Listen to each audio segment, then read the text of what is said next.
¿Y comer qué comisteis? Yo soy mucho del bacalao. Del bacalao de mi época había un pincho muy conocido que se llamaba bacalao estilo Wenceslao y picadillo. Con la lambrera también. ¿Qué estáis grabando ya? ¿Estáis grabando? Estáis grabando. Coruñeses y coruñesas. Hola, ¿qué tal? Aquí estoy un año más. No me dejan dar las uvas. Bueno, pero al menos sí que se me es permitido dar la bienvenida al año y desear a todos los coruñeses unas navidades extraordinarias.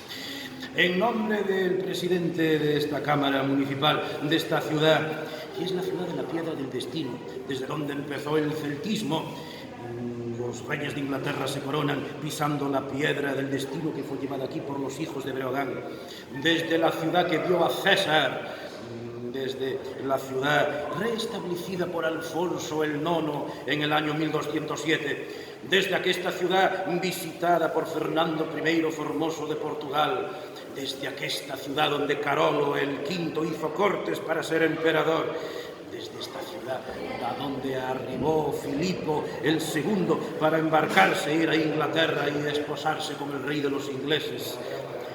Desde esta ciudad, desde donde saldrá Jofre García de Loaiza al Moluco. Desde esta ciudad que será defendida de forma fanática por María Pita. Desde esta ciudad donde se muere el general británico Sir John Moore. Desde esta ciudad visitada por Alfonso el XIII, que venía a inaugurar con su augusta esposa este palacio municipal.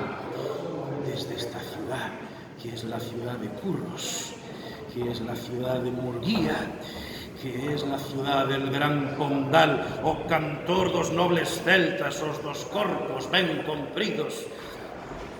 Desde esta ciudad, que es la ciudad de Rosalía, que es la ciudad de Concepción Arenal, que es la ciudad de María Pita, que es la ciudad de Doña Juana de Vega, que es la capital del matriarcado de Galicia.